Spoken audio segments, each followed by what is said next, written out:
goal is to ensure I the safety and understand what the security. goal is. The failure to secure that building not only put the former president's life in danger, it put the lives of individuals in the crowd in danger as well. I mean, the Reagan shooting, there were other people shot at that time as well. And the Secret Service members' lives were in danger. So I don't understand how you can continue to stay in the position you're in when this was a failure of historic magnitude. 43 years without anything like this happening. And you failed, in this case, in a spectacular way. Mr. Chairman, I yield back. Gentleman yields back. Chair recognizes Mr. Mfume from Maryland. Thank you, Mr. Chair. I want to commend you and the ranking member on your joint statement and for holding this hearing that we might all at least attempt to try to get some answers. Some of us, Ms. Cheatle, grew up in an era not too unlike what we see today in terms of political violence. And some of us remember the November 22nd, 1963 assassination of President Kennedy. Some of us, like myself, remember 2 days later when Jack Ruby on live TV shot and killed Lee Harvey Oswald. We've seen over and over and over since that time these kind of attempts, whether it was the assassination of Martin Luther King or Bobby Kennedy, or the attempted attack on George Wallace in Laurel, Maryland, the shooting in 1981 of Ronald Reagan, our friend and colleague Steve Scalise shooting here in D.C., and the unfortunate attack on Paul Pelosi, and now this matter regarding former President Trump. Let me try, if I might, to take another walk at this. People just assume that whoever is in charge takes full responsibility when there's never been, at least on this magnitude and scale, this sort of failure. So when members ask you, are you going to resign, and you say you have no intention to, they are perplexed, like many people who watch what's going on. And there's some things I just don't understand. Why was the building, the ARG building, placed outside of the perimeter when clearly it was close enough for someone to launch an attack? So again, sir, we are looking into all of the details of how the advanced was comprised, but I can tell you that there was overwatch on that building provided that day. By a drone? I'm not going to get into the specifics of technology or assets that were used in this forum. I think it's fair to say the overwatch failed because the shooter got up on the roof and stayed there for a while, and people had pointed him out. So do you think that your overwatch was a failure in that case? I think that we need to know the full details to understand how this occurred. And why was the rooftop left naked to begin with? Can you tell us that, considering it was within the line of sight and so very close? Again, I can't speak to the specifics of this particular event site, but what I can tell you is that when the Secret Service develops an advanced plan, they take into account a number of factors when they're building their advance.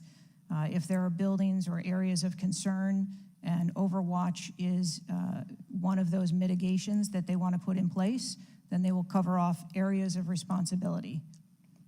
I understand that, but the shooter came to the attention of your agency 52 minutes before the former president got to the stage. Did anybody get assigned to watch or cover that individual who had already been seen with a advanced finder on him and other suspicious matters? Was anybody assigned to track him? So what I'd like to clarify is that a suspicious individual I got that part. was It's brought not a threat. to the attention I know. of our personnel. And again, having a rangefinder at an outdoor event. Well, let me ask you this. When the suspicious person was brought to the attention of the Secret Service, was anybody in the detail ordered to follow and stay with that suspicious person just because they might become a threat? So we have a number of teams that are on the ground. And again, we are trying to verify the timelines of when those notifications were made to our personnel so that they could assume the responsibility of trying to track that individual. Ms. Cheatle, there has been a lot of discussion, some of which raised itself earlier in this hearing about poor staff morale within your agency. And I have the July 17th report of Government Executive, which is a credible reporting service for the federal government, for employees. And the 2023 ranking of places to work within the federal government showed, and this is through the Office of Personnel Management, that the Secret Service came in 413th out of 459 sub-agencies and agencies. Can you explain that? Certainly. What I can tell you is the Secret Service is a difficult job. It challenges our employees daily. It's holidays, it's weekends, it's no leave periods. But, Madam, people come to work knowing that. You do explain that when you hire somebody. They know that. It's the same with other agencies. They miss holidays, they come to work at odd hours. But to be worked, one of the worst places to work within the federal government, 413 out of 459? I just need an explanation. What do you think as the director there? I think that this And that's the last question, but please answer Mr. Mfume's question. I think that this is a challenging job. I think that it's a challenging environment to be in law enforcement, and we do have a no-fail mission. And our folks are tasked with that every day, 365 days of the year. But I can tell you I've also taken a number of measures since I've been the director to recruit and retain and stem the tide of attrition in our agency, which will hopefully alleviate some of that. Thank you, Mr. Chairman. Chair now recognizes Mr. Sessions from Texas. Mr. Chairman, thank you very much. I join in the calls of all of our members to say thank you for doing this hearing on a bipartisan basis. Director, I'm not going to sit here and say you ought to resign, but I am going to say that you have not given us confidence that you have the ability to understand what happened, to take the responsibility in terms of understanding. You've spent a number of years. How many years do you say you've been with the agency? 29. Well, I spent 16 years with AT&T, moved 7 times with them, and had a really good feel about their operations, how they worked, what was acceptable, who was responsible.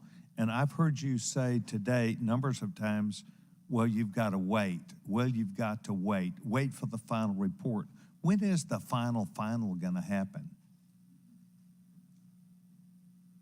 I mean, how long do we have to wait before you can give us credible answers? You've been there 28 years. You've had a few days to be able to draw your own analysis of this. You should understand the entire process. You talked about being on the team, perhaps in Georgia. You have talked about your experience in this. You've talked about the professional nature of the agency. That I don't doubt.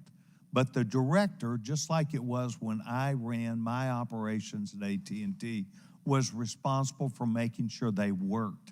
And in business, it either works or it doesn't work. There's no in between. It either works or it does not work. And your job as the, in essence, administrator, the director, is to make sure it looks right and works. And I've not heard you say one thing about my analysis is, I have asked these questions. It's always, I've got to sit back and wait for someone else to decide that. So I'm going to ask you a question that maybe you can answer.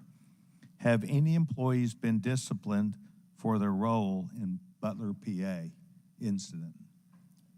No, sir, not at this time. I am asking those questions. So no employee has been disciplined and no employee has been placed in any position that would place their job in jeopardy nor their standing in the agency.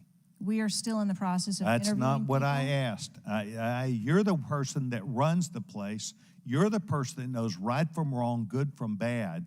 You've had a number of days, and now you come before this committee knowing you're going to be before us, and you've got to slough it off to someone else. Do you see where there was something that went wrong as a professional at an agency with 28 years, or do you have to count on someone else to give you the final report?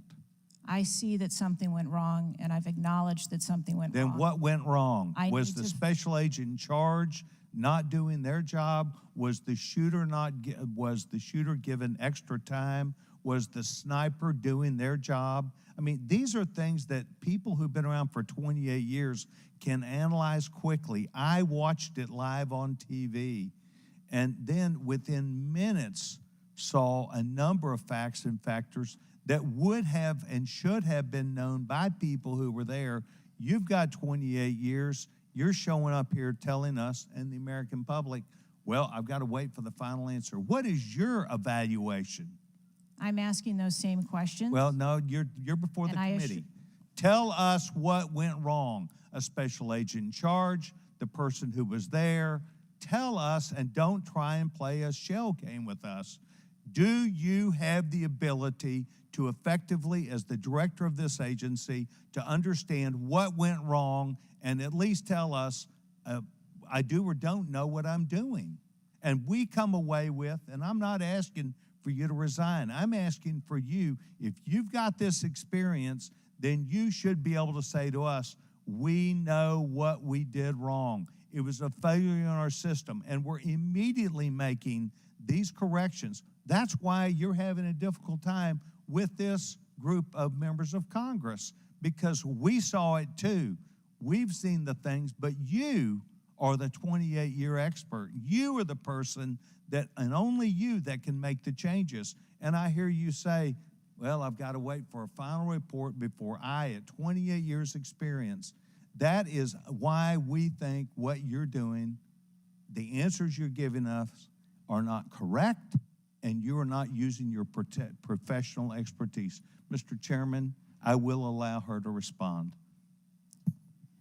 I am asking those same questions, sir, and I assure you, when I have a full and complete report of exactly what happened, there will be accountability, and we will make changes. But before I recognize the question, just out of curiosity, Director, it's been 9 days. Every American wants these questions answered. Do you have a ballpark estimate of when what Mr. Sessions asked you would be able to answer, So I can tell time-wise? I can tell you on our mission assurance internal investigation, we are targeting to have that completed within 60 days. There's also an external investigation that is going to be taking place. There are a number of Office of Inspector General investigations as well, and we are working in concert. And then, of course, there is the Department of Justice, FBI, criminal investigation. Chair recognizes Ms. Ocasio-Cortez from New York. Thank you, Mr. Chairman. Director Cheatle, respectfully, what you had just